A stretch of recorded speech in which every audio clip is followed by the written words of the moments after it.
Bonsoir à tous et bienvenue sur D8 pour un nouveau voyage au bout de la nuit, une nouvelle soirée littéraire. J'espère que vous allez bien, en tout cas moi, tout va bien.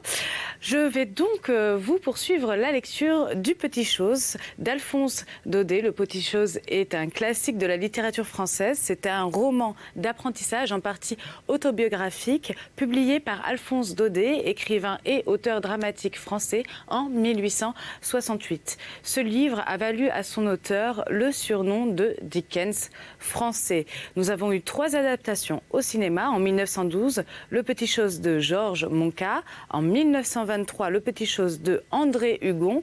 Et en 1938, Le Petit Chose de Maurice Cloche. Nous allons donc poursuivre la lecture de ce livre. N'hésitez pas à réagir sur les réseaux sociaux. #VBN. Lâchez vos avis, vos commentaires, vos idées. N'hésitez surtout pas. Ou sur notre page Facebook Voyage au bout de la nuit. Nous allons poursuivre la lecture.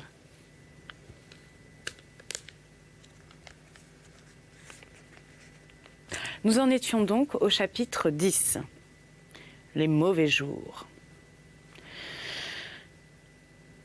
L'hiver était venu, un hiver sec, terrible et noir, comme il en fait dans ces pays de montagne, avec leurs grands arbres sans feuilles et leur sol gelé, plus dur que la pierre. Les cours du collège étaient tristes à voir. On se levait avant le jour aux lumières. Il faisait froid, de la glace dans les lavabos. Les élèves n'en finissaient plus. La cloche était obligée de les appeler plusieurs fois. « Plus vite, messieurs !» criaient les maîtres en marchant de long en large pour se réchauffer. On formait les rangs en silence, tant bien que mal, et on descendait à travers le grand escalier à peine éclairé et les longs corridors où soufflaient les bises mortelles de l'hiver. Un mauvais hiver pour le Petit Chose. Je ne travaillais plus. À l'étude, la chaleur malsaine du poêle me faisait dormir. Pendant les classes, trouvant ma mansarde trop froide, je courais m'enfermer au café Barbette et n'en sortais qu'au dernier moment. C'était là maintenant que Roger me donnait ses leçons. La rigueur du temps nous avait chassés de la salle d'armes et nous nous escrimions au milieu du café avec les queues de billard, en buvant un punch. Les sous-officiers jugeaient les coups. Tous ces nobles cœurs m'avaient décidément admis dans leur intimité et m'enseignaient chaque jour une nouvelle botte, infaillible, pour tuer ce pauvre marquis de Boucoiran. Il m'apprenait aussi comment on édulcore une absinthe, et quand ces messieurs jouaient au billard, c'était moi qui marquais les points. Un mauvais hiver pour le Petit Chose. Un matin de ce triste hiver, comme j'entrais au café Barbette, j'entends encore le fracas du billard et le ronflement du gros poêle en faïence. Roger vint à moi précipitamment. « 2 mots, monsieur Daniel !» et m'emmena dans la salle du fond, d'un air tout à fait mystérieux. Il s'agissait d'une confidence amoureuse. Vous pensez si j'étais fière de recevoir les confidences d'un homme de cette taille, cela me grandissait toujours un peu. Voici l'histoire. Ce sacripant de maître d'armes avait rencontré par la ville en un certain endroit qu'il ne pouvait pas nommer, certaines personnes dont il s'était follement épris. Cette personne occupait à Saarland une situation tellement élevée, vous m'entendez bien, tellement extraordinaire, que le maître d'armes en était encore à se demander comment il avait osé lever les yeux si haut. Et pourtant, malgré la situation de cette personne, situation tellement élevée, tellement, etc., etc.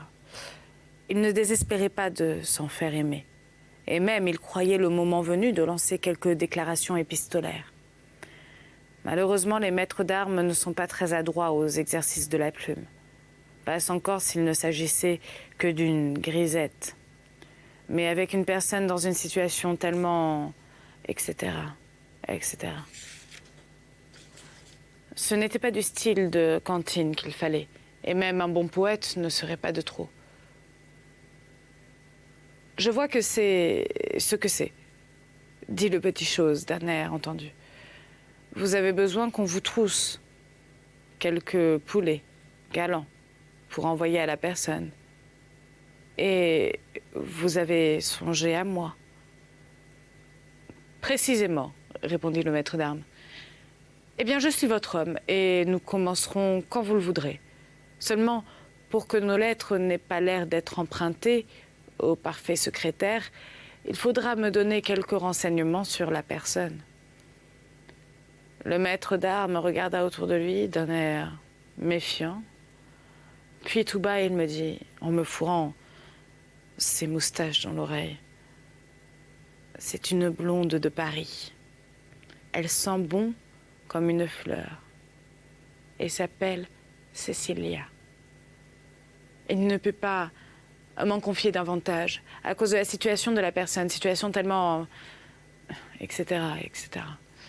Mais ces renseignements me suffisaient. Et le soir même, pendant l'étude, j'écrivis ma première lettre à la blonde Cécilia. Cécilia, puisqu'elle est française. Cette singulière correspondance entre la petite chose et cette mystérieuse personne dura près d'un mois. Pendant un mois, j'écrivis en moyenne 2 lettres de passion par jour. De ces lettres, les unes étaient tendres et vaporeuses comme le Lamartine d'Elvire, les autres enflammées et rugissantes comme le Mirabeau de Sophie. Il y en avait qui commençaient par ces mots. « Oh, Cécilia, quelquefois, sur un rocher sauvage » et qui finissaient par ceci. « On dit qu'on en meurt. Essayons. » Puis, de temps en temps, la muse s'en mêlait. « Oh, ta lèvre ardente, donne-la-moi, donne-la-moi. » Aujourd'hui, j'en parle en riant. Mais à l'époque, le petit chose ne riait pas. Je vous le jure, et tout cela se faisait très sérieusement. Quand j'avais terminé une lettre, je la donnai à Roger, pour qu'il la recopiât de sa belle écriture de sous-officier. Lui, de son côté, quand il recevait des réponses, car elle répondait, la malheureuse, il me les apportait bien vite, et je basais mes opérations là-dessus. Le jeu me plaisait, en somme. Peut-être même me plaisait-il un peu trop. Cette blonde invisible, parfumée comme un lilas blanc, ne me sortait plus de l'esprit. Par moments, je me figurais que j'écrivais pour mon propre compte. Je remplissais mes lettres de confidence, toutes personnelles, de malédiction contre la destinée, contre ces êtres vils et méchants au milieu desquels j'étais obligée de vivre. Oh, Cécilia, si tu savais comme j'ai besoin de ton amour. Parfois aussi, quand le grand Roger venait me dire, en frisant sa moustache, « Sa mort, continuez. » J'avais de secrets mouvements de dépit, et je pensais en moi-même. Comment peut-elle croire que c'est ce gros réjoui, ce fanfan la tulipe, qui lui écrit ses chefs-d'œuvre de passion et de mélancolie?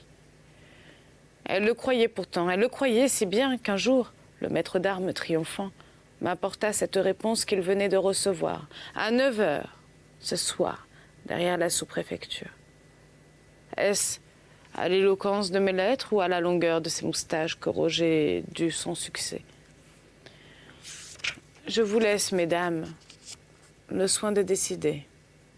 Éloquence des lettres, voyons. Toujours est-il que cette nuit-là, dans son dortoir mélancolique, le petit chose eut un sommeil très agité. Il rêva qu'il était grand, qu'il avait des moustaches, et que des dames de Paris, occupant des situations tout à fait extraordinaires, lui donnaient des rendez-vous derrière les sous-préfectures.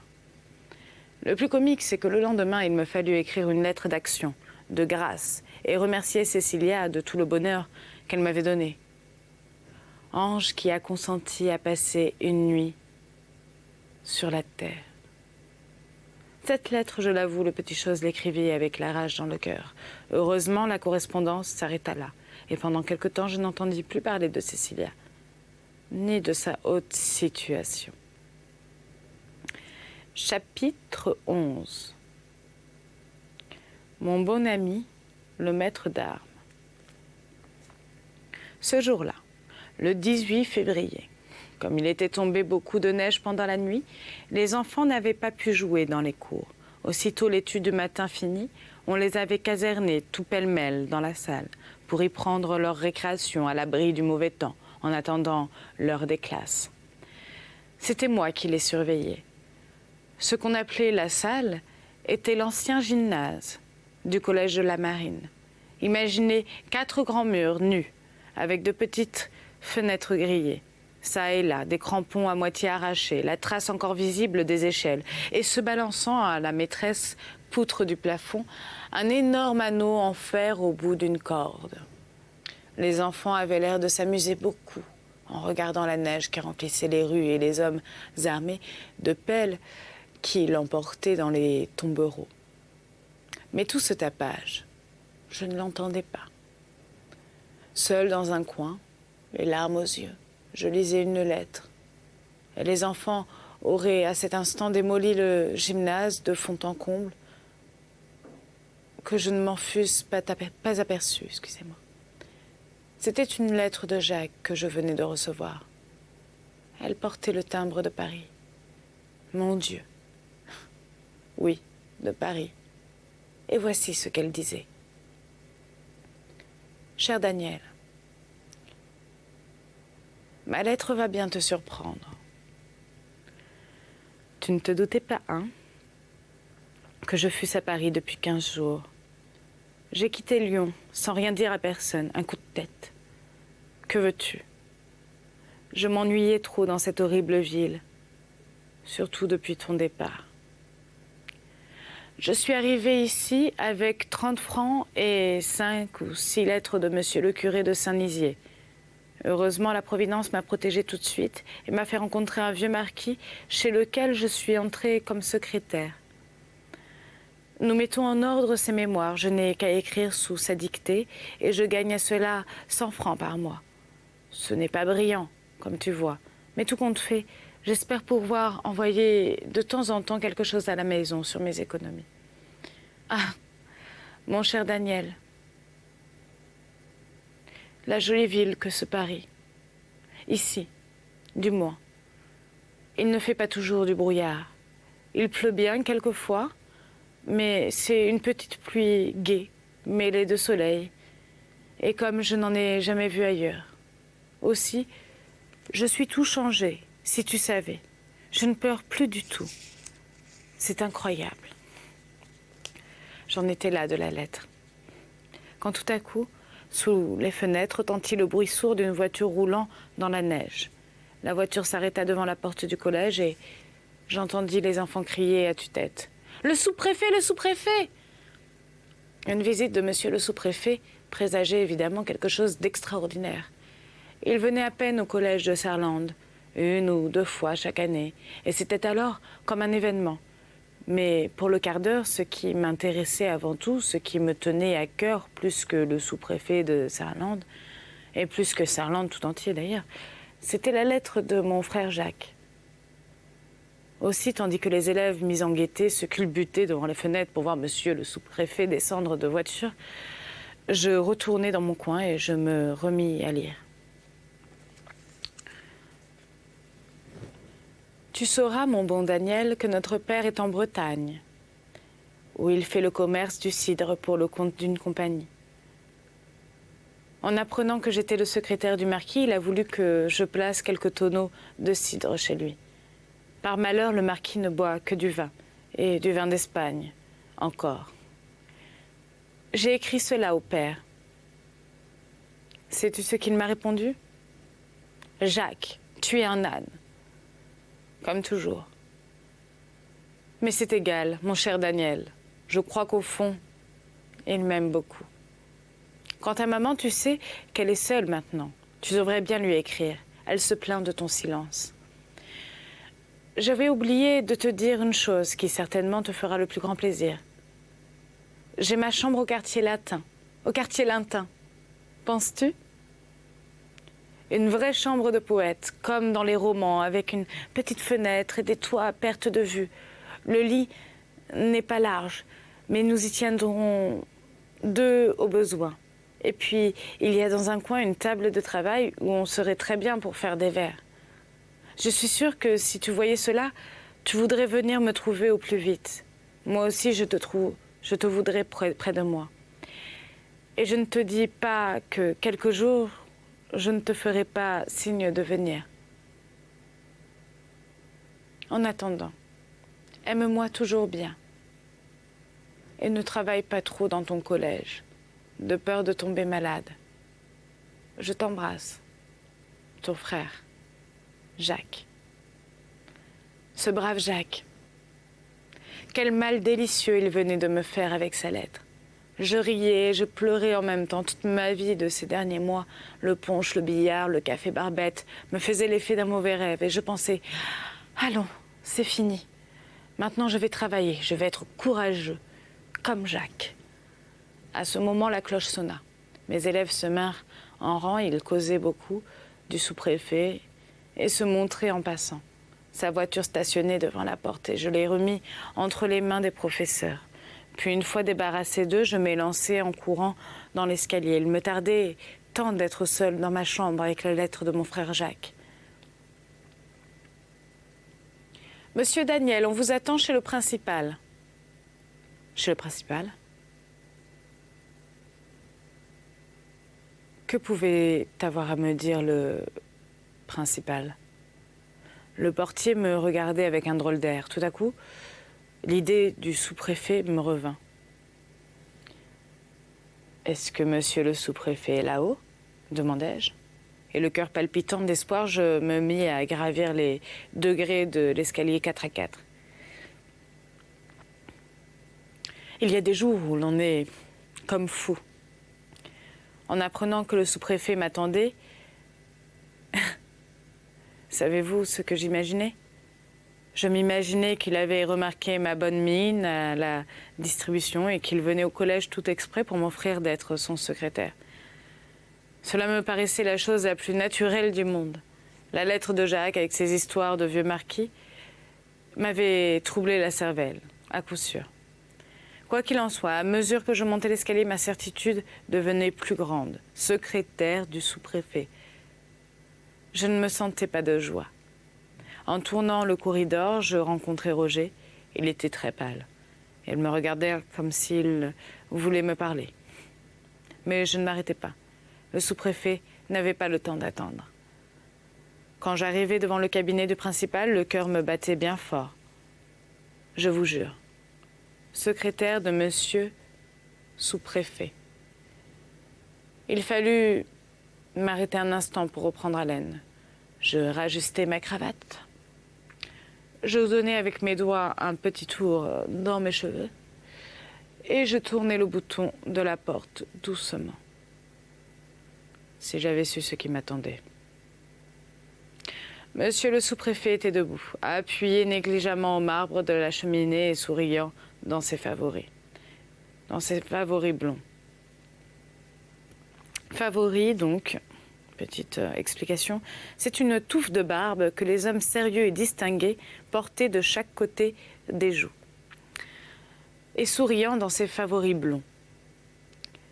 Monsieur le principal, en robe de chambre, se tenait près de lui humblement, son bonnet de velours à la main, et monsieur Viotte, appelé en hâte, se dissimulait dans un coin. Dès que j'entrai, le sous-préfet prit la parole. « C'est donc monsieur, dit-il en me désignant, qui s'amuse à séduire nos femmes de chambre. » Il avait prononcé cette phrase d'une voix claire, ironique et sans cesser de sourire. Je crus d'abord qu'il voulait plaisanter. Et je ne répondis rien. Mais le sous-préfet ne plaisantait pas. Après un moment de silence, il reprit en souriant toujours. « N'est-ce pas à monsieur Daniel Essette que j'ai l'honneur de parler ? À monsieur Daniel Essette qui a séduit la femme de chambre de ma femme ?» Je ne savais de quoi il s'agissait. Mais en entendant ce mot de femme de chambre, qu'on me jetait ainsi à la figure pour la seconde fois, je me sentis rouge de honte. Et ce fut avec une véritable indignation que je m'écriai. « Une femme de chambre, moi ? Je n'ai jamais séduit une femme de chambre. » À cette raison, je vis un éclair de mépris jaillir des lunettes du principal et j'entendis les clés murmuraient dans leur coin. Quelle effronterie! Le sous-préfet, lui, ne cessait pas de sourire. Il prit sur la tablette de la cheminée un petit paquet de papiers que je n'avais pas aperçu d'abord, puis se tournant vers moi et les agitant négligemment. « Monsieur, dit-il, voici les témoignages fort graves qui vous accusent. Ce sont des lettres qu'on a surprises chez la demoiselle en question. Elles ne sont pas signées, il est vrai. Et d'un autre côté, la femme de chambre n'a voulu nommer personne. Seulement, dans ces lettres, il est souvent parlé du collège. Et malheureusement pour vous, Monsieur Viotte a reconnu votre écriture et votre style. » Ici, les clés grincèrent férocement et le sous-préfet, souriant toujours, ajouta « Tout le monde n'est pas poète au collège de Sarlande. » À ces mots, une idée fugitive me traversa l'esprit. Je voulus voir de près ces papiers. Je m'élançai, le principal eut peur d'un scandale et fit un geste pour me retenir, mais le sous-préfet me tendit le dossier tranquillement. « Regardez, me dit-il. Miséricorde. Ma correspondance avec Cécilia. Elles y étaient toutes. Depuis celle qui commençait « Oh, Cécilia, quelquefois sur un rocher sauvage » jusqu'au cantique d'action de grâce, ange qui a senti à passer une nuit sur la terre. Et dire que toutes ces belles fleurs de rhétorique amoureuse, je les avais effeuillées sous les pas d'une femme de chambre. Dire que cette personne d'une situation tellement élevée, tellement etc., etc. Décroter tous les matins les socs de la sous-préfète. On peut se figurer ma rage, ma confusion. Eh bien, qu'en dites-vous, Seigneur Don Juan? Ricana le sous-préfet, après un moment de silence. Est-ce que ces lettres sont de vous? Oui ou non? Au lieu de répondre, je baissai la tête. Un mot pouvait me disculper, mais ce mot, je ne le prononçais pas. J'étais prêt à tout souffrir plutôt que de dénoncer Roger. Car remarquez bien qu'au milieu de cette catastrophe, le petit chose n'avait pas un seul instant soupçonné la loyauté de son ami. En reconnaissant les lettres, il s'était dit tout de suite « Roger aura eu la paresse de les recopier. Il a mieux aimé faire une partie de billard de plus et envoyer les miennes. » Quel innocent, ce petit chose. Quand le sous-préfet vit que je ne voulais pas répondre, il remit les lettres dans sa poche et, se tournant vers le principal et son acolyte, « Maintenant, messieurs, vous savez ce qu'il vous reste à faire. » Sur quoi les clés de M. Viotte frétillèrent d'un air lugubre, et le principal répondit en s'inclinant jusqu'à terre que M. Essette avait mérité d'être chassé sur l'heure, mais qu'afin d'éviter tout scandale, on le garderait au collège encore 8 jours, juste le temps de faire venir un nouveau maître. À ce terrible mot, chassé, tout mon courage m'abandonna. Je saluai sans rien dire et je sortis précipitamment. À peine dehors, mes larmes éclatèrent. Je courus d'un trait jusqu'à ma chambre en étouffant mes sanglots dans mon mouchoir. Roger m'attendait. Il avait l'air fort inquiet et se promenait à grands pas de long en large. En me voyant entrer, il vint vers moi. « Monsieur Daniel, me dit-il, et son œil m'interrogeait. Je me laissai tomber sur une chaise sans répondre. Des pleurs, des enfantillages, reprit le maître d'armes d'un ton brutal. Tout cela ne prouve rien. Voyons, vite, que s'est-il passé? Alors je lui racontai dans tous ces détails, toute l'horrible scène du cabinet. À mesure que je parlais, je voyais la physionomie de Roger s'éclaircir. Il ne me regardait plus du même air, rogue. Et à la fin, quand il eut appris comment, pour ne pas le trahir, je m'étais laissé chasser du collège, il me tendit ses 2 mains ouvertes et me dit simplement « Daniel, vous êtes un noble cœur. » À ce moment, nous entendîmes dans la rue le roulement d'une voiture. C'était le sous-préfet qui s'en allait. « Vous êtes un noble cœur, reprit mon bon ami, le maître d'armes, en me serrant les poignets, à les briser. Vous êtes un noble cœur. Je ne vous dis que ça.